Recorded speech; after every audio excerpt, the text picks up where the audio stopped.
My name is Monica, and I'm 61 years old. Last night, my own son hit me until I bled over a bowl of unsalted soup. While I was left on the kitchen floor wiping up my own blood with an old rag, he calmly went to his room, closed the door, and fell asleep as if nothing had happened, as if hitting his own mother were the most normal thing in the world. This morning, I woke up with a sore body, bruises on my arms, and a cut on my lip that still hurts when I talk. But what hurts the most isn't the physical pain, it's the humiliation. It's knowing that my own son, the one I raised with so much love, the one I gave everything to, sees me as his personal maid. It's knowing that my only purpose in this world is to serve him and keep quiet. I got up at 5 in the morning just like every other day. Ethan was already awake, sitting at the kitchen table in his impeccable gray suit, scrolling on his phone.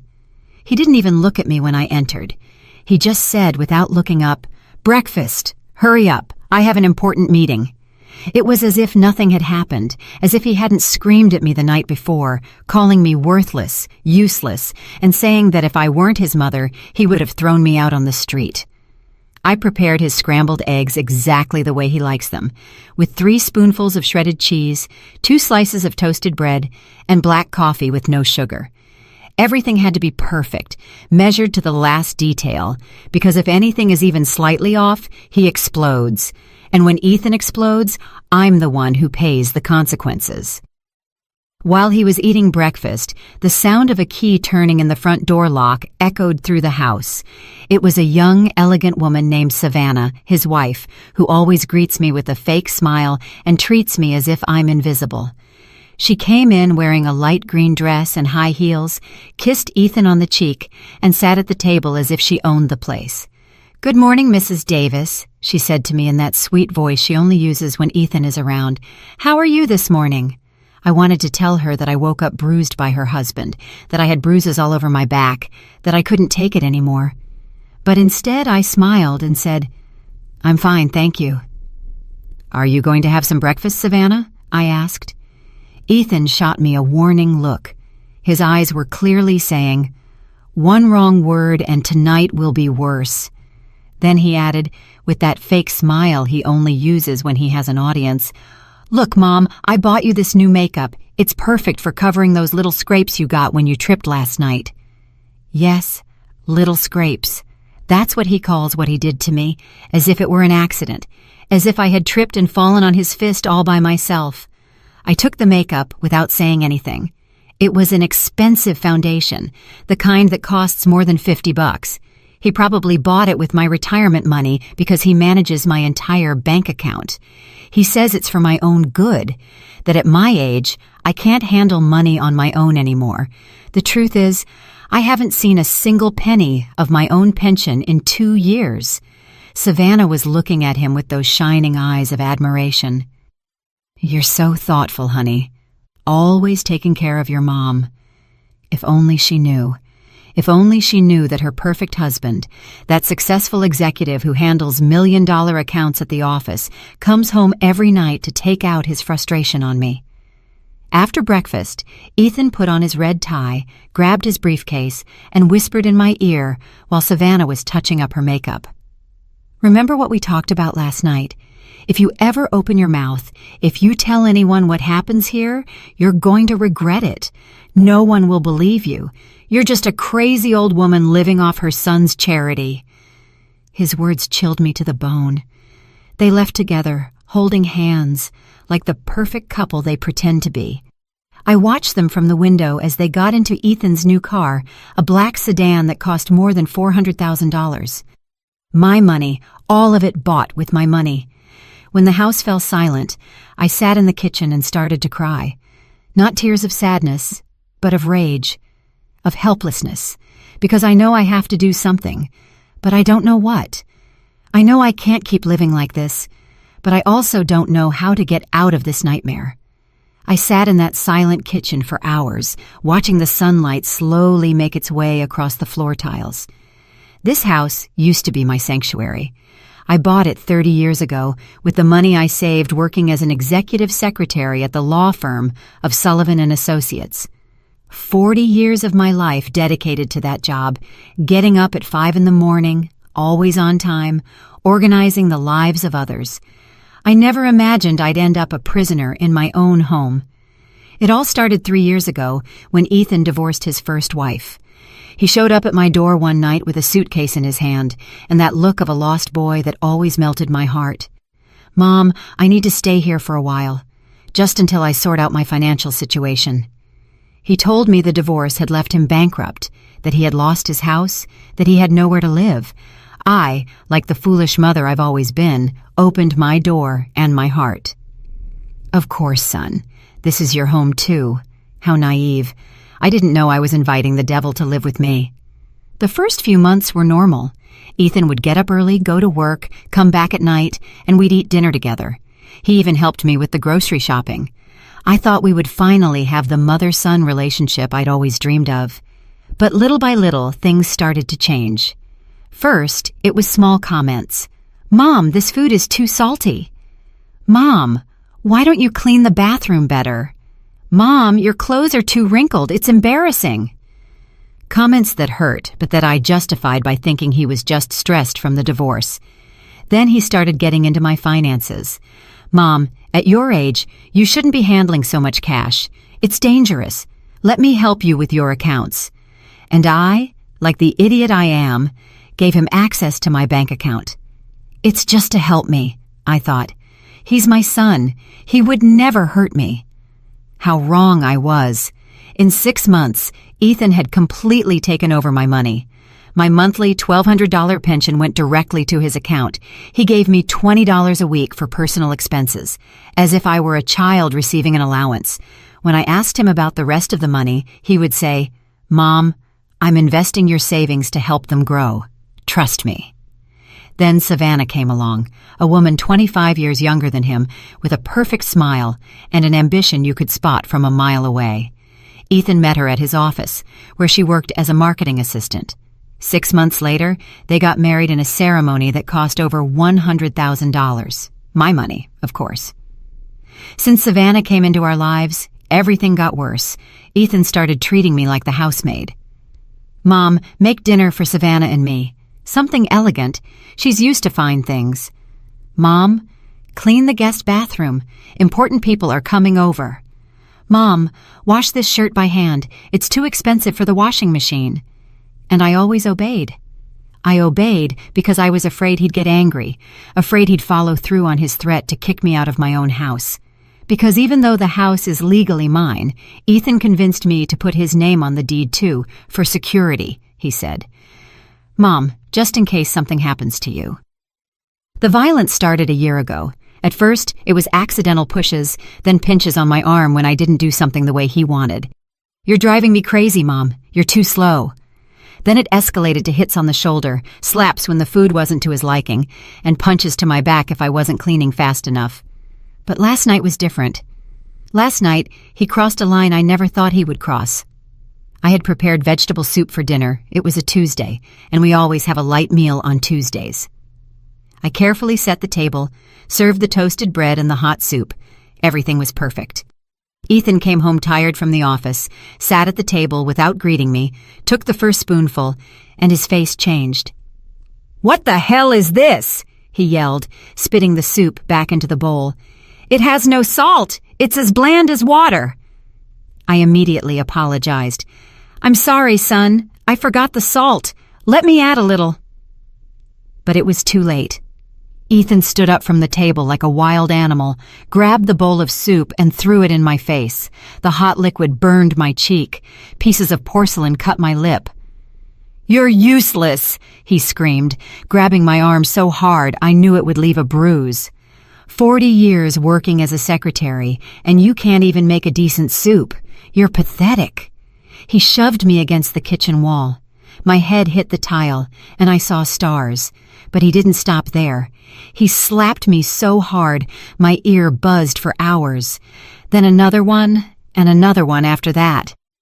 "Savannah is bringing her friends over for lunch tomorrow," he told me, while I covered my face with my hands. "I want you to prepare something special, and you'd better make sure it's perfect, because if you make me look bad, if you show even one sign of how pathetic you are, I swear to God I'll kick you out of this house."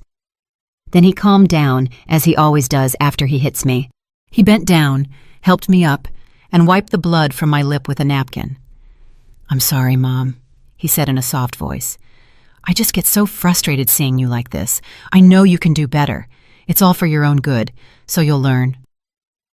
And he went to sleep peacefully, as if nothing had happened. I stayed awake all night in the kitchen, cleaning up the remains of the soup and the broken porcelain from the floor. Every little piece I picked up felt like I was picking up the fragments of my own dignity. My lip was still bleeding, but it wasn't just physical pain I was feeling anymore. It was something deeper, something darker. It was the realization that my own son, the person I loved the most in this world, had become my tormentor. As I cleaned, I started to remember how we got here. Ethan wasn't always like this. When he was a boy, he was sweet and affectionate. His father left us when he was 8 years old, and from then on it was just him and me against the world. I worked double shifts for years to give him everything he needed. I put him in the best private school I could afford. I bought him designer clothes, paid for piano lessons, English lessons, anything he asked for. Maybe that was my mistake. Maybe I spoiled him so much that he never learned the value of respect, of effort, of real love. I always gave him everything on a silver platter without asking for anything in return.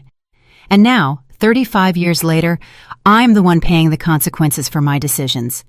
At dawn, I heard his footsteps coming down the stairs. My heart started to beat fast, as it always does when he's near. It's incredible how a person can live in a constant state of alert in their own home. He came into the kitchen already dressed in his black suit, checking his phone as he did every morning. This time, he didn't even ask for breakfast. He just sat and waited for me to serve it to him. I prepared his scrambled eggs, his black coffee, his 2 slices of toasted bread, all in absolute silence. He ate while answering emails, as if I were invisible. At 7:30, Savannah arrived. This time she was wearing a tight yellow dress and high heels that echoed on the floor like hammer blows. She looked radiant, as always. I wonder if she ever notices the bruises I have, the marks on my arms, the way I flinch every time Ethan raises his voice. "Good morning, Mrs. Davis," she said to me with that plastic smile. "How are you feeling today?" "Fine, thank you." I lied as always. "Are you going to have some breakfast?" "Just a coffee, please," she said. A light one with artificial sweetener. As I was serving her coffee, I noticed her observing me out of the corner of her eye. Her eyes stopped on my swollen lip, on the bruise peeking out from the collar of my blouse. For a moment, I thought she might say something, that she might ask what had happened to me, but instead, she simply looked away and went back to her phone. Ethan finished his breakfast and looked at me intently. "Remember what I told you last night, Mom? Savannah is bringing 3 of her friends over for lunch. I want you to prepare something special. Seafood pasta, Caesar salad, desserts, and buy some white wine. The good stuff, not that cheap garbage you're used to buying." He gave me 3 $20 bills as if it were a great generosity. $60 to prepare a lunch for 5 people with what he spends on a single shirt. "And one more thing," he added, leaning in to whisper in my ear while Savannah wasn't looking. "Put on that makeup I bought you. Cover those marks well. If any of her friends ask anything strange, if they make any comment about your appearance, you're going to regret it. Do you understand me?" I nodded, feeling my hands tremble slightly. He smiled, kissed my forehead like the perfect son he pretends to be, and they left together. As soon as the door closed, I collapsed into a kitchen chair. $60 for an elaborate lunch. Fresh seafood costs at least $30 a pound. The good wine? Another $20. How am I supposed to work miracles with so little money? But it wasn't just the money that was distressing me. It was the pressure of having to act normal in front of Savannah's friends, of pretending to be the happy mother-in-law of a perfect family, when the reality is that I'm an abused woman in my own home. I looked at myself in the bathroom mirror and hardly recognized myself. My lip was swollen and purple. There was a small cut at the corner of my mouth. My eyes were red and puffy from all the crying. The bruise on my neck looked like a dark stain spreading toward my collarbone. I opened the makeup that Ethan had given me. It was an expensive imported brand of foundation, the kind that elegant women like Savannah use every day. I started applying it carefully, covering every mark, every bruise, every piece of evidence of what really happens in this house. As I put on my makeup, I couldn't help but think about all the times I had done this before. How many mornings I had woken up to hide bruises, to invent excuses about falls and accidents. I tripped on the table, the closet door slipped out of my hand. I fell down the stairs, one lie after another, to protect my son's reputation. I went out to do the shopping with my list in hand and my perfectly made-up face. At the supermarket, I tried to stretch those $60 as far as I could. I bought frozen shrimp instead of fresh prawns, the cheapest brand of wine that wasn't terrible, pasta on sale, every single penny counted. As I waited in line to pay, an older woman approached me. It was Clarice, my next-door neighbor, a widow in her 60s who has always been kind to me. "Hello, Monica," she said with a warm smile. "How are you doing, dear? I haven't seen you in the yard lately." "Hello, Clarice," I said. "I'm fine, thanks. I've just been really busy with stuff around the house." She looked at me intently, and I noticed her eyes linger on my lip despite the makeup. "Did you hurt your mouth?" she asked with genuine concern. My heart started to race. "No, it's nothing," I lied. "I just bumped into the closet door last night. You know how clumsy I am." Clarice frowned but didn't push it. "Well, if you ever need anything, you know where I live. I'm always home in the afternoons." Her words went straight to my heart. It had been so long since anyone had offered me genuine help, since anyone had treated me with true kindness. For a moment, I wanted to tell her everything, to beg for her help, to confess the nightmare I was living. But Ethan's voice echoed in my head. "If you ever open your mouth, if you tell anyone what happens here, you're going to regret it. No one will believe you. You're just a crazy old woman living off her son's charity." "Thank you, Clarice," I said simply. "You're very kind." I went back inside and started cooking like a madwoman. I had to have everything ready by noon when Savannah and her friends arrived. I cleaned the house from top to bottom, set the table with the good china, and arranged flowers in the center. Everything had to be perfect. While I cooked, I couldn't stop thinking about what Clarice had said. "If you ever need anything, you know where I live." Did she suspect something? Had she heard the screaming that came from my house at night? At 11:30, my phone rang. It was a number I didn't recognize. "Mrs. Davis?" a man's voice asked. "Yes, this is she."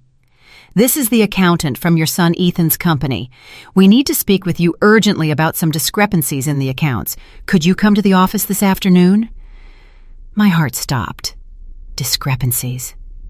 "I don't understand." "I'd rather not discuss this over the phone, Mrs. Davis. Can you come at 3 this afternoon? It's very important." I hung up, my hands trembling. What could Ethan have done at work? Why were they calling me? A bad feeling settled in my stomach, but I didn't have time to think about it anymore because Savannah and her friends were already arriving. The doorbell rang at exactly 12 o'clock. I took a deep breath, touched up my makeup one last time, and went to open the door. There was Savannah with her 3 friends, all dressed as if they were going to a fashion show. Expensive dresses, designer purses, shoes that cost more than my monthly pension. "Hello, Mrs. Davis," Savannah said in that sweet voice she saves for special occasions. "Let me introduce you to my friends. This is Beatrice.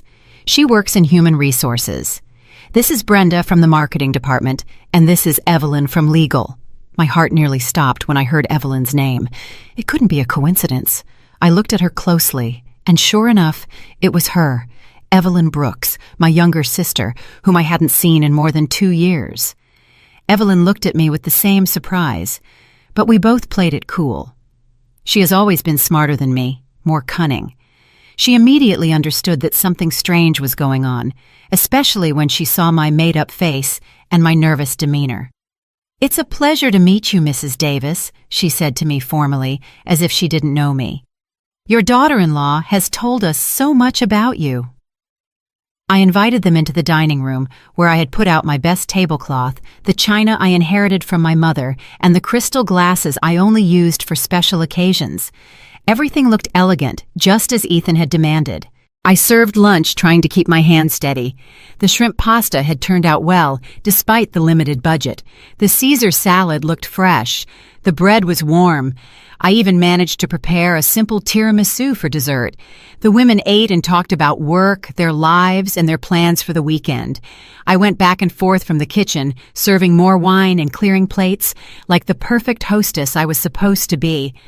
But Evelyn's eyes never left me. I knew that look. It was the same one she used when we were kids, and she knew I was hiding something.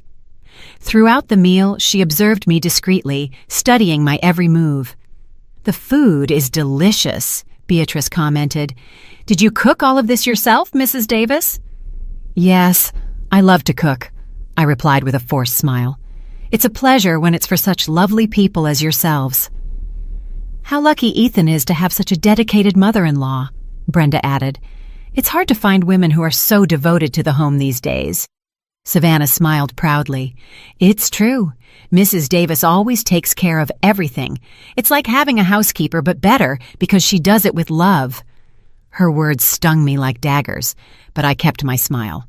A housekeeper. That's what she thought of me. Not a mother, not a person with rights and dignity, but a free servant. Evelyn cleared her throat. "And what did you do before, Mrs. Davis? Were you always a homemaker?" I paused, feeling a little pride for the first time in a long time.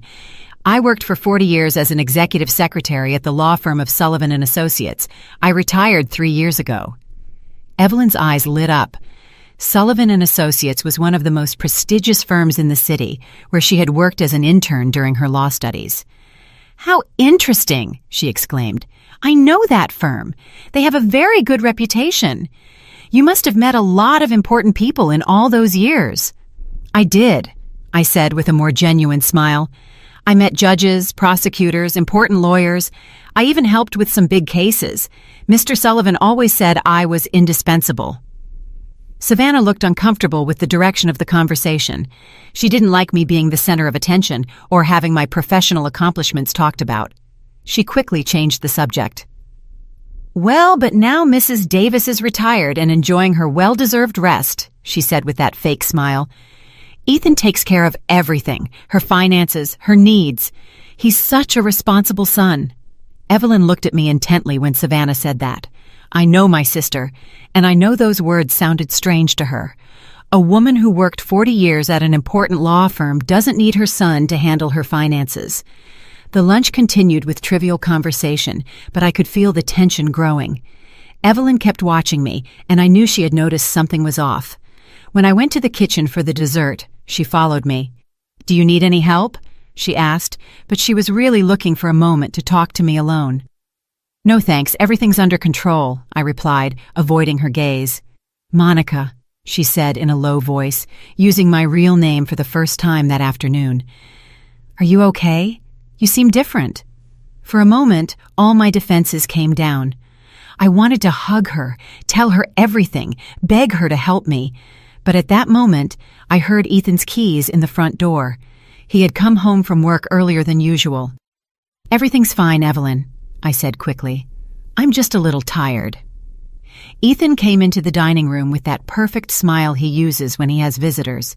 He greeted the women elegantly, kissed Savannah on the cheek, and looked at me with approval. The lunch had gone well, just as he had ordered. "How are the most beautiful ladies from the office doing?" he said with that fake charisma he uses in public. "I hope my mother took good care of you." "Excellently," Beatrice replied. "Your mother is charming." Ethan put his hand on my shoulder, and I tensed up automatically. He felt my reaction and squeezed a little harder, a silent warning. "She's the best mother in the world," he said, but his fingers were digging into my shoulder through my blouse. "Always looking out for everyone, always sacrificing herself for the family." The women started saying their goodbyes after dessert. Evelyn was the last to leave, and before she went out the door, she took my hand. "It was a pleasure to meet you, Mrs. Davis," she said in a loud voice for Ethan to hear, but then she whispered in my ear, "We'll see each other soon." When they were all gone, Ethan closed the door, and his expression changed completely. The mask of the perfect son disappeared, and he was the monster, He always was, again. "You did well," he said to me coldly. "For once, you didn't embarrass me." It wasn't a compliment. It was a confirmation that I had fulfilled my duties as a servant. While I was picking up the dishes and cleaning the dining room, he went to his room to change his clothes.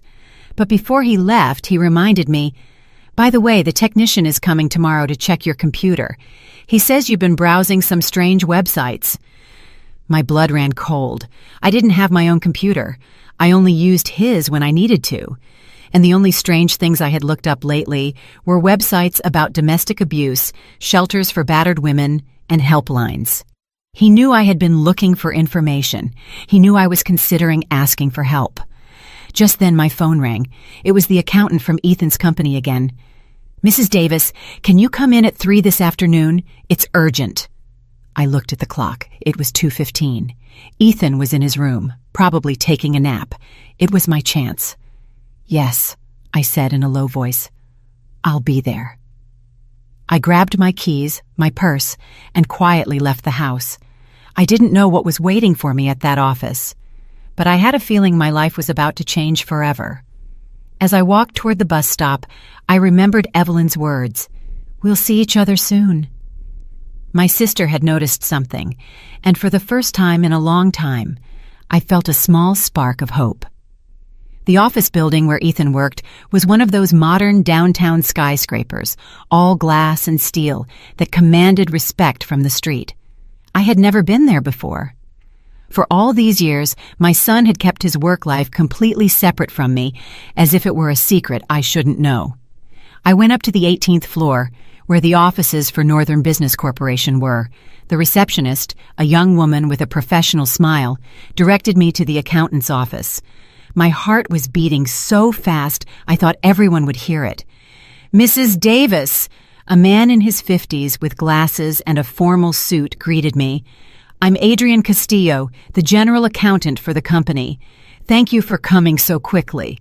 I sat in front of his desk trying to seem calm, although I was trembling inside. His eyes held a seriousness that made me even more nervous. "Ma'am, I need to ask you some questions about your bank account," he began, opening a folder full of documents, specifically about some movements we've detected in the last few months. "I don't understand," I said with a trembling voice. "What does my account have to do with the company?" Adrian looked at me with a mix of pity and concern. "Mrs. Davis, we have discovered that your son Ethan has been using company funds to make transfers to your personal bank account, transfers that are then withdrawn from your account." I felt as if I had been hit in the stomach. That can't be true. Ethan is an exemplary employee. He would never do something like that. "I'm afraid he has," Adrian said, showing me a series of documents. "In the last 6 months, he has diverted more than $50,000 of corporate funds. The money first appears in his personal account, but immediately after, it's transferred to the account he shares with you." My world collapsed. $50,000. My son wasn't just physically abusing me, he was using me as an unwitting accomplice in his thefts. "But I didn't know anything," I said desperately. "He manages my entire bank account. I don't authorize any transfers." "We know," Adrian said gently. "That's why I called you before proceeding legally. We need you to file a formal complaint for the misuse of your bank account. It's the only way to clear your name in this matter." I felt nauseous. Not only was I a victim of domestic violence, but now I was also a victim of financial fraud. And worst of all, my own son had turned me into his accomplice without my knowing. "What will happen to Ethan?" I asked, though I already knew the answer. "If you file the complaint, he will be arrested for corporate fund embezzlement and fraudulent use of bank accounts. These are serious crimes that can lead to between 5 and 10 years in prison." I left that office in a state of total shock. I walked the downtown streets for hours with no direction, trying to process all the information. My son was a thief, a criminal, and I had been his tool without my knowing it. When I finally got home, it was 6 in the evening. Ethan was in the living room watching television, as if it were a normal day. When he saw me come in, he looked at me with that expression of superiority he always used. "Where have you been?" he asked in an accusatory tone. "I got home from work and you weren't here. The house was a mess after lunch. For the first time in years, I looked him directly in the eyes without lowering my gaze. I was at your office. His expression changed immediately. The mask of control cracked for a second, and I could see the fear in his eyes. What did you say? I was at your office, Ethan. I spoke with the accountant. I know what you've been doing. He got up from the couch slowly, like a predator preparing to attack.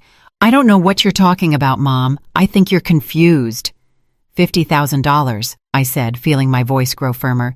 $50,000 you've stolen from your company using my bank account. Ethan approached me, and for the first time in a long time, I didn't back away.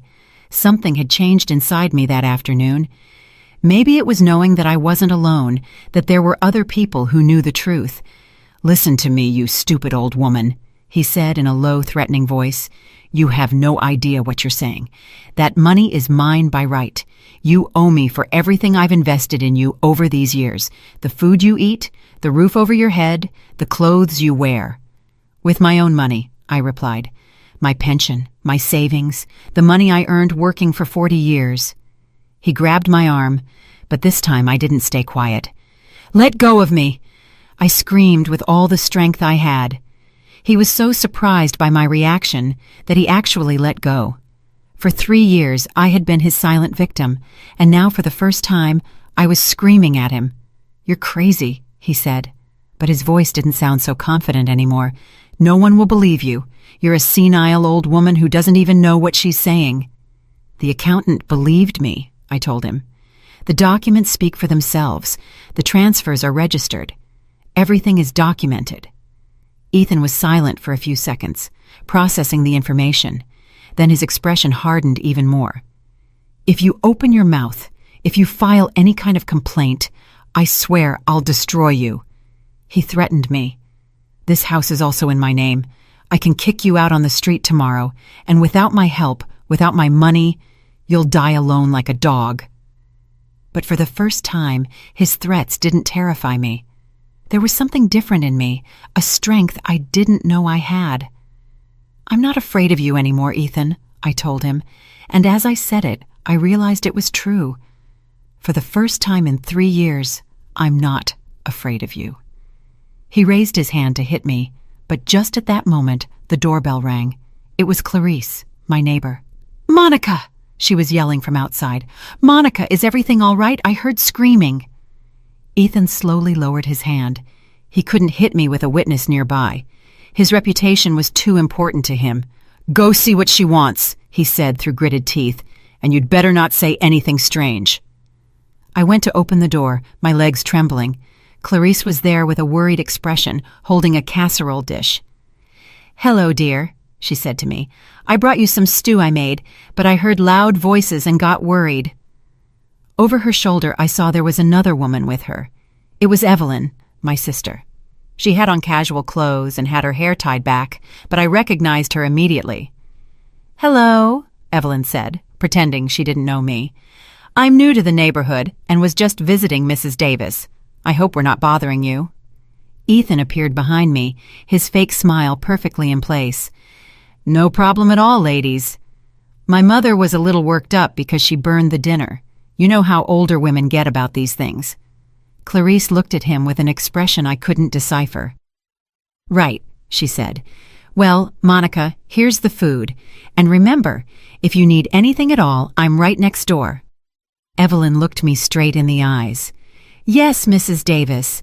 Anything you need, day or night. When they left, Ethan slammed the door shut. Damn nosy old women, he muttered. But this isn't over. Tomorrow, we're going to the bank together, and you're going to sign all the papers I tell you to. You're going to retract the complaint you probably already filed, and you're going to say it was all a big misunderstanding. No, I said simply. What do you mean, no? I'm not going to sign anything. I'm not going to retract any complaint, and I'm not going to be an accomplice in your thefts anymore. Ethan looked at me with a rage I had never seen before.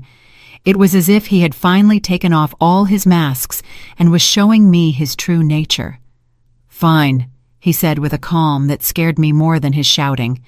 If that's how you want to play, we'll play.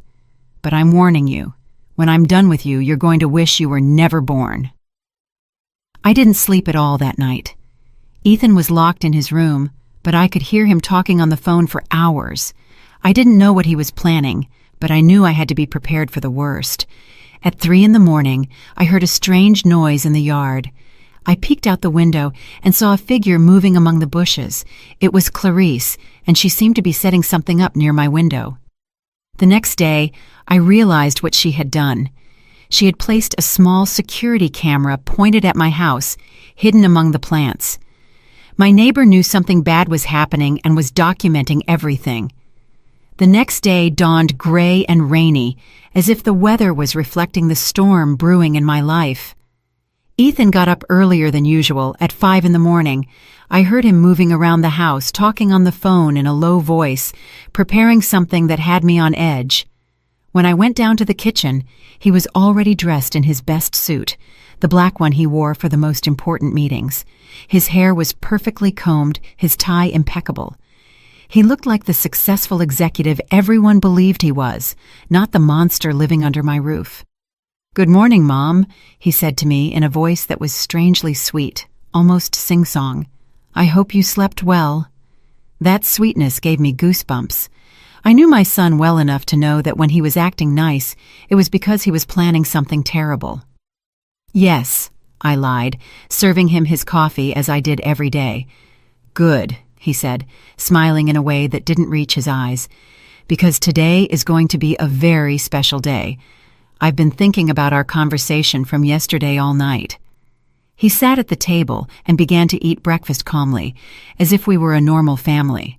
But there was something about his attitude that kept me on high alert. "I've decided that you're right," he continued. "Maybe I've been too hard on you. After all, you're my mother, and you deserve respect." His words completely confused me. Ethan admitting he had been wrong, asking for forgiveness. It was so out of character that I immediately knew it was a trap. "That's why," he continued as he spread butter on his toast, "we're going to go to the bank together today. We're going to clear up this whole misunderstanding with my company. You're going to explain that you authorized all the transfers, that you knew exactly what was happening with your money." There it was, the real reason for his fake kindness. "I'm not going to do that, Ethan," I said, trying to keep my voice steady. His smile slowly faded. "Of course you are, Mom, because if you don't, some very unpleasant things are going to happen." "Are you threatening me?" "No, Mom," he said, finishing his coffee. "I'm explaining reality to you. Look around you. This house, this table you have breakfast at, the bed you sleep in, the food you eat. All of this is possible because I allow it. And if I don't allow it anymore—" He left the sentence hanging in the air, but the message was clear. He was going to leave me on the street if I didn't obey. "Also," he added, taking out his phone, "I've been thinking about calling some doctors I know, doctors who specialize in older people with mental problems, like senile dementia. You know, it's very sad when mothers start making up stories, accusing their own sons of terrible things." I felt my blood run cold. Not only was he threatening to kick me out of the house, but to have me declared insane, incompetent, so that no one would believe my testimony. "There are several witnesses who can confirm your deteriorated mental state," he continued with that cold, calculating voice. "Savannah, for example. I just told her yesterday how confused you've been lately. The friends who came to lunch also noticed something strange about you." It was a lie, but he was so convincing that for a moment I doubted my own sanity. That's how his manipulation worked. He made me doubt everything, even my own perception of reality. "So, we're going to the bank at 10, he said, getting up from the table. "You're going to put on your best dress, you're going to get all fixed up, and you're going to smile while you sign all the papers they put in front of you. Understand?" I didn't answer him. I just started collecting the breakfast dishes, trying to buy myself some time to think. "I'm talking to you," he shouted, and all trace of his fake kindness disappeared. Understood, I mumbled, hating myself for being such a coward. Ethan went to his office, but before he left, he warned me, "Don't even think about leaving this house. Don't even think about talking on the phone with anyone." I'll be back at 9:30 to take you to the bank." As soon as the door closed, I collapsed into a kitchen chair and started to cry. Not tears of sadness, but of pure rage. Rage against him, but most of all, rage against myself for letting things get to this point. I stayed that way for a few minutes until I heard a soft knock at the back door. It was Clarice, with an urgent look on her face. "Monica, open up fast," she whispered through the glass. "It's important." I opened the door, and she quickly came in, looking all around to make sure we were alone. "I heard everything," she told me without preamble. "I have the camera set up near your kitchen window. I recorded your whole conversation with your son." My heart started to beat faster. "Everything," she said. "The threats, the blackmail, the way he talked to you. I have evidence that he's forcing you to lie about the stolen money." For the first time in days, I felt a spark of hope. "What can we do with that?" Clarice smiled. "I have a friend who works at the D.A.S office. Her name is Brenda, and she specializes in domestic abuse and financial fraud cases. But I need you to come with me right now." "I can't," I said, feeling fear take over again. "Ethan told me not to leave the house. If he finds out—" "Monica," Clarice said, taking my hands, "listen to me closely. If you go to that bank today and you sign those papers, your son will be free of all charges. He'll keep stealing money and he'll keep abusing you. But on top of that, you'll be considered a willing accomplice in his thefts." She was right. If I signed those papers, not only would I lose my dignity, but I would also become a criminal in the eyes of the law. "But if I don't go," I said with a trembling voice, "he'll follow through on his threats. He'll kick me out of the house. He'll say I'm crazy. He won't be able to do any of that," Clarice interrupted me, "because we're going to present the evidence before he can act. Brenda told me that with the recordings I have, they can arrest him immediately." I looked at the clock. It was 8:30. Ethan would be back in an hour. "Are you sure your friend can help me?" "Completely sure.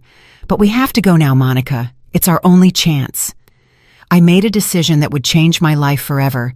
I went to my room, grabbed my purse with my most important documents, and left that house with Clarice. As we walked to her car, I felt something I hadn't felt in 3 years. Courage. For the first time, I was taking control of my own life. The district attorney's office was a typical government building with long corridors and small offices. Brenda turned out to be a woman in her 40s with an intelligent gaze and a way of speaking that inspired confidence. "Mrs. Davis," she said after reviewing the recordings Clarice had brought, "what your son is doing constitutes multiple crimes: domestic abuse, financial fraud, blackmail, and attempted obstruction of justice." "What does that mean?" I asked. "It means we can arrest him today," Brenda replied. "But I need you to file a formal complaint for all these crimes. Are you willing to do that?" I looked at the clock. It was 9:15. In 15 minutes, Ethan would be arriving home to take me to the bank. When he realized I wasn't there, his rage would be uncontrollable. "Yes," I said, feeling my voice grow firmer. "I'm ready to file the complaint?" Brenda smiled. "Perfect. While you fill out the papers, I'll coordinate with the police to have them go and arrest your son. Do you know where he is right now?" "He should be arriving at my house," I said. "He said he'd pick me up at 9:30. "Even better," Brenda said, grabbing her phone. "It's easier to arrest him at a known location." While I was filling out the complaint forms, Brenda coordinated with the police. Clarice stayed with me the whole time, holding my hand, giving me strength. "Are you sure about this, Monica?" she asked me. "Once we sign these papers, there's no turning back." "I've never been more sure of anything in my life," I replied. At 10:30, Brenda's phone rang. It was the police, confirming that they had arrested Ethan at my house. They found him screaming like a madman, breaking things, and looking for me all over the house. "He's in custody," Brenda told me. "The charges are serious. It's very likely he won't be able to get bail." I felt as if a 1,000-pound weight had been lifted from my shoulders. For the first time in 3 years, I knew I was going to sleep without fear. When we got back to my house that afternoon, the place looked like a battlefield. Ethan had destroyed practically everything in his path before the police arrested him. The couch cushions were torn, there were broken dishes all over the kitchen floor, and the family photos that hung on the walls were in pieces. "My God," Clarice whispered, looking at the destruction. "How could he do all this in such a short time?" I knew the answer. I knew the blind fury of Ethan when things didn't go his way. I had seen that rage before, but never directed at inanimate objects. Usually, I was the target of his anger. Brenda, who had come with us to document the damage, was taking photos of everything. "This will serve as additional evidence of his violent behavior," she explained. "Destruction of property during an episode of rage. The judge will see exactly what kind of person your son is." While we were cleaning up the broken glass and picking up the pieces of my former life, my phone started ringing insistently. It was an unknown number. "Don't answer it," Brenda warned me. "It's probably him calling from jail. Let it go to voicemail." Indeed, when I checked the messages, it was Ethan's voice, but it sounded completely different. It was no longer the threatening monster from the morning. It was the scared child he pretended to be when he wanted to manipulate me. "Mom," his voice said, breaking in the recording. "Mom, please, come get me out of here." "It was all a misunderstanding. I never meant to hurt you. You know I love you. You're the most important thing in my life. Please, Mom, don't let me rot in this jail. I'm your son, your only son." He had left 5 similar messages, each one more desperate than the last. In the last one, he was even crying. "It's part of his manipulation strategy," Brenda explained to me. "First, violence and threats. Now, victimhood and guilt. It's a typical pattern in abusers." Even though I rationally understood what was happening, hearing my son cry broke my heart. For 35 years, he had been my baby, my reason for living. It was hard to separate the monster he had become from the boy he once was. "Are you okay?" Clarice asked, noticing my expression. "It's complicated," I admitted. "I know I did the right thing, but he's still my son." That night, Clarice insisted that I stay at her house. "Your house isn't safe right now," she told me. "Ethan has friends, and maybe even Savannah. Someone might come looking for revenge." She was right. In the voicemails, Ethan had mentioned that Savannah was handling things from the outside. I didn't know exactly what that meant, but I was afraid to find out. Clarice's house was small but cozy. It had a guest room with a twin bed and a small desk. "It was my daughter's room before she got married," she explained. "Now it's yours for as long as you need it." For the first time in 3 years, I went to bed without fear. I didn't have to worry about Ethan's footsteps in the hallway, his late-night screaming, or waking up to punches. It was a strange, almost unsettling feeling. Peace can also be scary when you're not used to it. The next day, Brenda called me early with news. "Ethan's bail hearing is today at 2 in the afternoon," she informed me. "The judge will decide if he can be released from jail while he waits for his trial."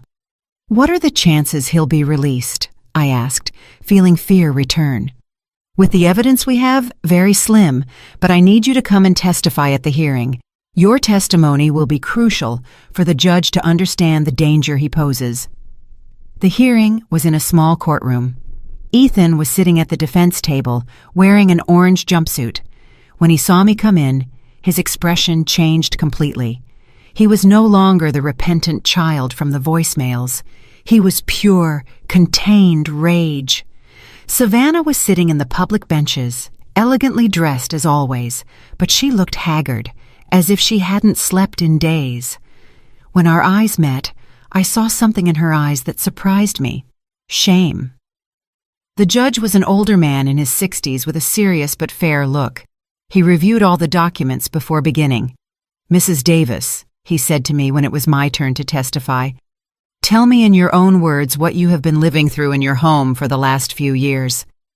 I took a deep breath and began to speak.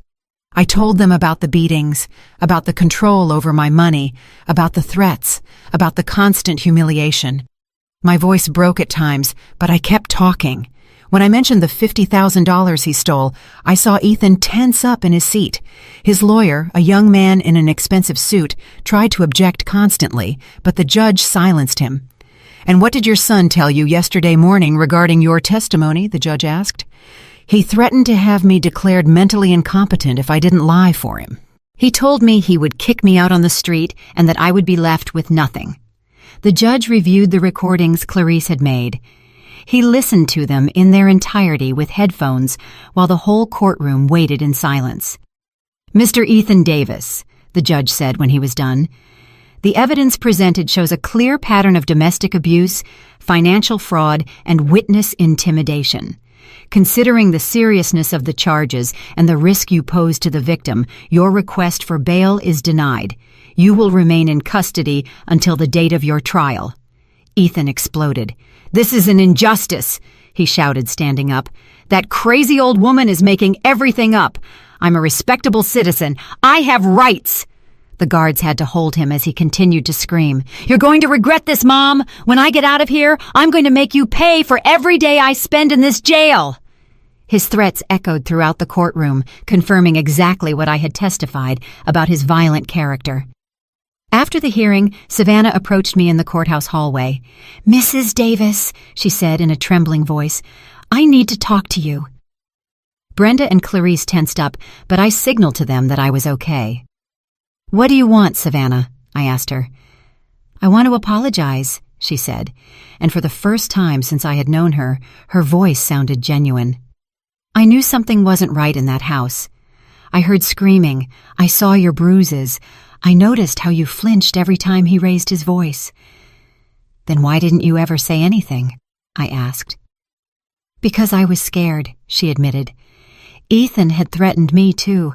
He told me that if I ever betrayed him, he would destroy my career, my reputation, and I was a coward. I let you suffer alone because I was afraid of losing my comfortable life." Her eyes filled with tears. "When they arrested him yesterday, I found documents in his home office. He hadn't just been stealing money from his company. He had also been stealing from my personal account. We've been married for 2 years, and I never realized he was a fraudster." "What are you going to do now?" I asked her. "I'm going to file for divorce immediately," she said with determination, "and I'm going to testify against him at his trial. I've already spoken with a lawyer. I want to collaborate with the D.A. office to make him pay for everything he did to us." When we left the courthouse, I felt something I hadn't experienced in years: genuine hope. Not only had I managed to escape from my son, but now I had allies in my fight for justice. That afternoon, as we walked back to Clarice's house, Brenda gave me more good news. "The company where Ethan worked wants to reach an agreement," she informed me. "They're willing to not press additional charges against you if you cooperate by returning the stolen money. Also, as an acknowledgement that you were a victim of fraud, they're going to pay you a compensation of $20,000. $20,000. It was more money than I had had available in the last 3 years. "What about my house?" I asked. "Ethan said it was in his name, too." "We checked the documents," Brenda said, smiling. "Your son lied. The deed is still only in your name. He forged some papers, but legally, the house is completely yours." For the first time in a long time, I started to see a possible future. A future where I could live without fear, where I could make my own decisions, where I could be the owner of my own life. But I also knew that Ethan wasn't going to give up easily. His threats at the hearing had been clear. This war was just beginning. 3 weeks after Ethan's arrest, my life had completely changed, but not in the way I expected. Although I was physically safe at Clarice's house, psychologically, I was still his prisoner. I had developed a constant paranoia that kept me awake most nights. Every noise made me jump. Every car that stopped in front of the house made me run to the window. Every unknown phone call gave me a panic attack. Brenda had explained that it was normal, that after years of abuse, the fear doesn't disappear overnight. "It's post-traumatic stress disorder," she had told me. "Your mind and body are used to living in a constant state of alert. It's going to take time to heal." But there was more than just simple trauma. Ethan had managed to get messages to me from jail, messages that chilled me to the bone. The first one came through a different lawyer, one who wasn't his official representative. It was a handwritten letter in the handwriting I knew so well. "Dear Mom," it said, "I hope you're enjoying your little victory. I hope you feel very brave for betraying me. But I want you to know something. This isn't over. I know things about you that no one else knows. Secrets you kept for 40 years working at that law firm.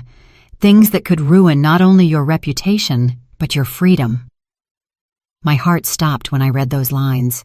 What secrets? During my 40 years as a secretary at Sullivan & Associates, I had handled confidential information, of course, but I had never done anything illegal. Remember the case of Williams versus the state? Mom, the one from 15 years ago. I found the documents you hid, the ones you altered to help Mr. Sullivan win that multi-million-dollar case. Documents that, if they come to light, could send you to prison for obstruction of justice. My hands started to tremble violently.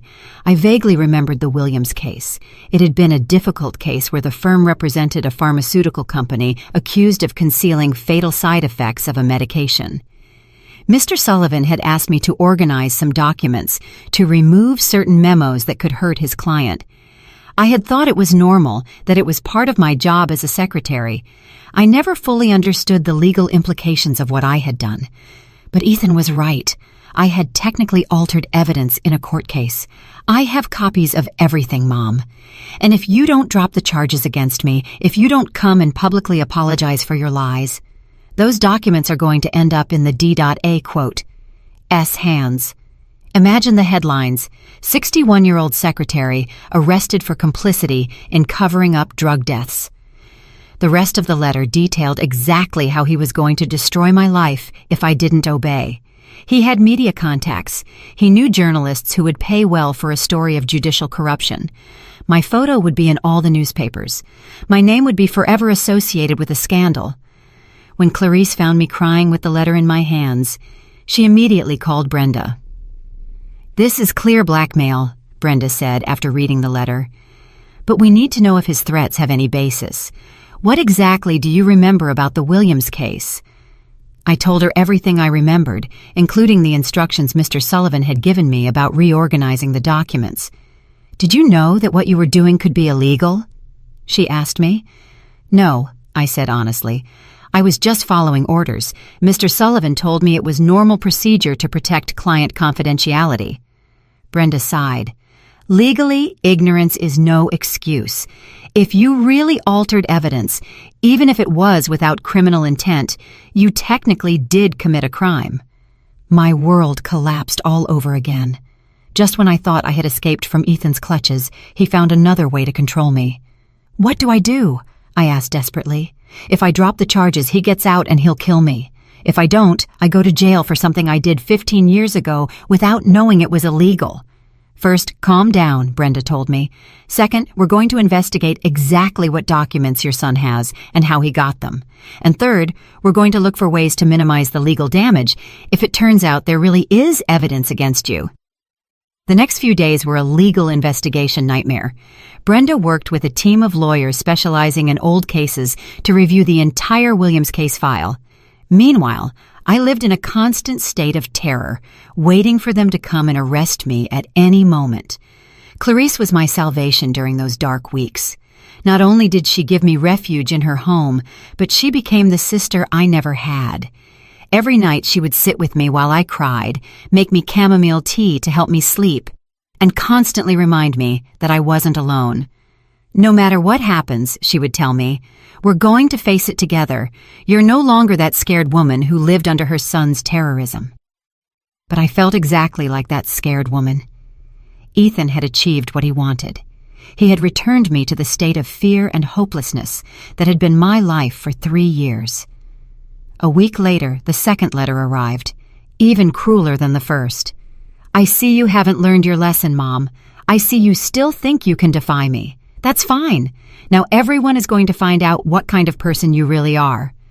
Along with the letter, there was an envelope with photographs. Photographs of documents, indeed. Internal memos from the firm of Sullivan & Associates with my handwriting on them, where I had written notes in the margins, dates that had been altered, and pages that were missing from original files. These photos are going to be in the newspaper tomorrow night if you don't come and visit me in jail before Friday.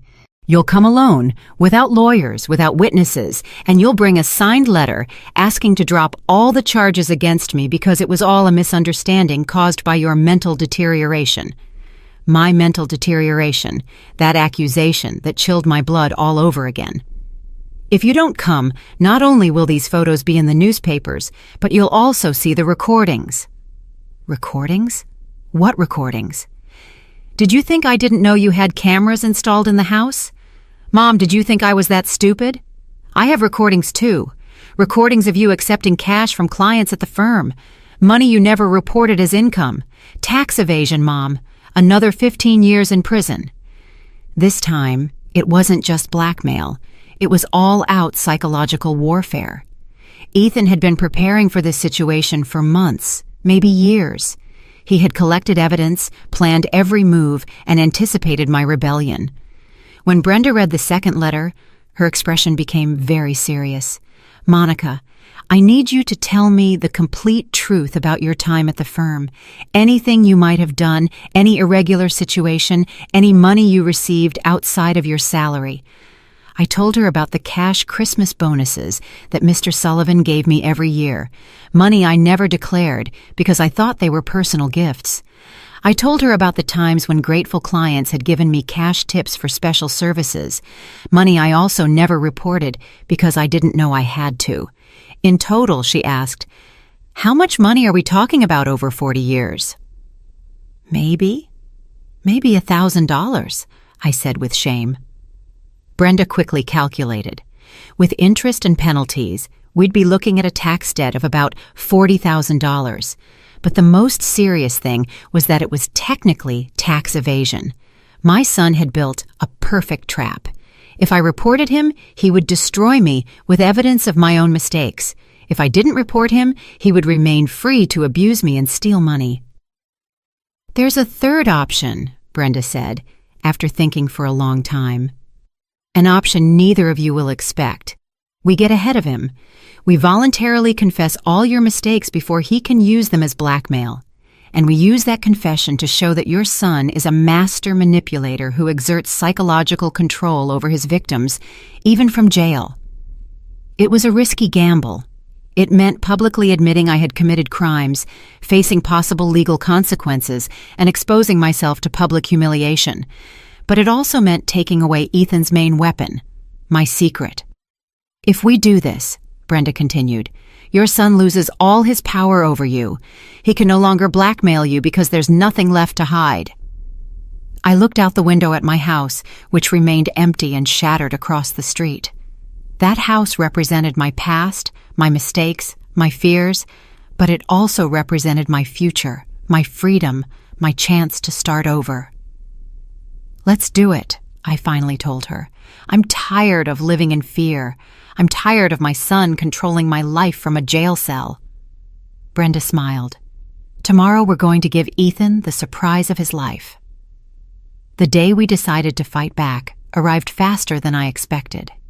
Brenda had organized a press conference for 2 p.m, where I would voluntarily confess all my past mistakes before Ethan could use them against me. It was a risky strategy, but it was our only chance to regain control of the situation. That morning, I woke up with a mental clarity I hadn't felt in years. For the first time since Ethan's arrest, I wasn't afraid. I had made a decision that would change my life forever, and strangely, I felt at peace with it. Clarice helped me get ready. I put on my most serious gray dress, the one I used for formal occasions when I worked at the firm. I put on a little bit of makeup, just enough not to look haggard, but without trying to hide who I really was. Are you sure about this, Monica? Clarice asked me for the 5th time that morning. Once you say those words in public, there's no going back. I'm completely sure, I replied, surprised by the firmness of my own voice. For 3 years, I lived as a prisoner in my own home, out of fear of the consequences. I'm not going to remain a prisoner of my past mistakes. At noon, Brenda called me with unexpected news. Monica, something extraordinary just happened. Raphael Miller, Ethan's boss at the company, wants to talk to you before the press conference. Raphael was the man who had discovered Ethan's thefts, the same man who had turned ashen when he found out the truth. I didn't understand why he wanted to talk to me. We met in Brenda's office. Raphael was a man in his 50s with gray hair and a presence that commanded respect. When he saw me come in, he immediately rose from his seat. "Mrs. Davis," he said to me in a warm but serious voice. "First, I want to apologize. If I had supervised Ethan better, if I had paid attention to the red flags, maybe we could have prevented you from suffering so much." His words surprised me. "You had no way of knowing what was happening in my house." "Maybe not," Raphael said, sitting down in front of me. "But I did have a way of knowing that something strange was going on with the company's finances. Your son's thefts didn't start 6 months ago. They started 2 years ago." My heart stopped. 2 years. 2 years, Raphael confirmed.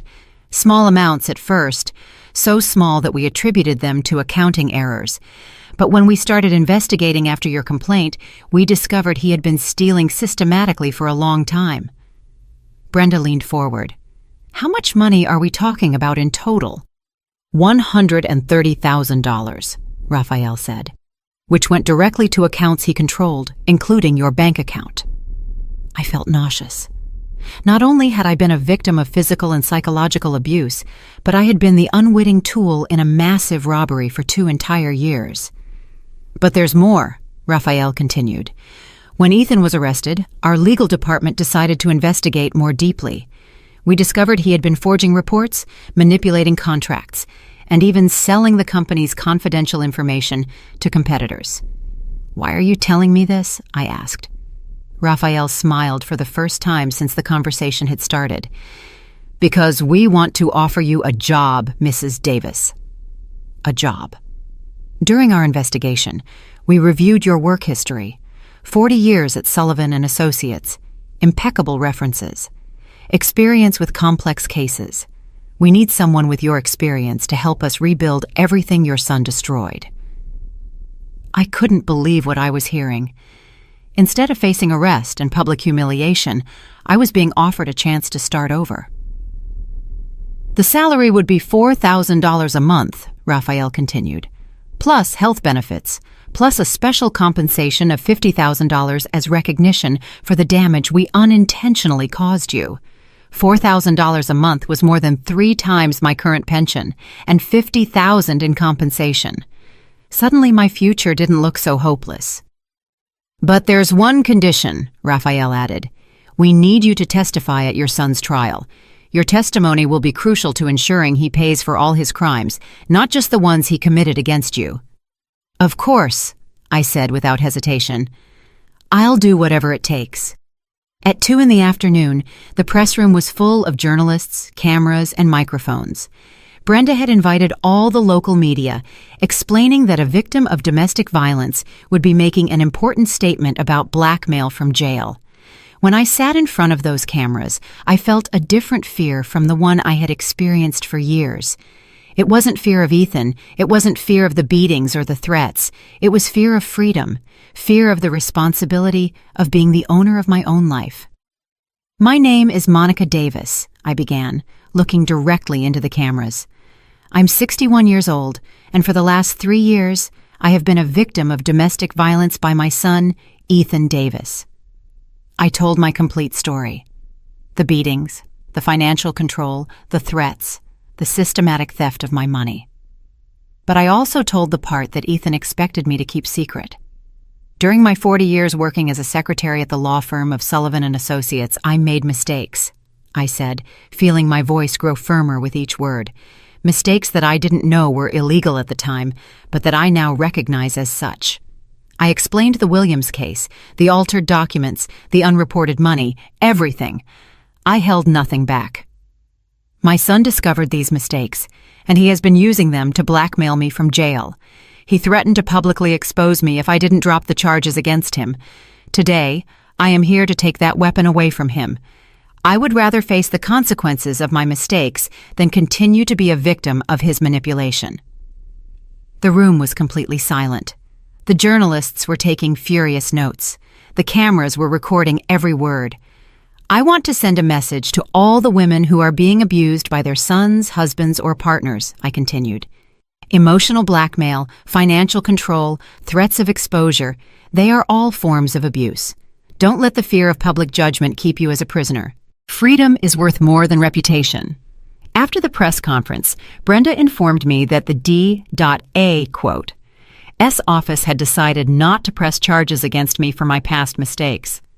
Your voluntary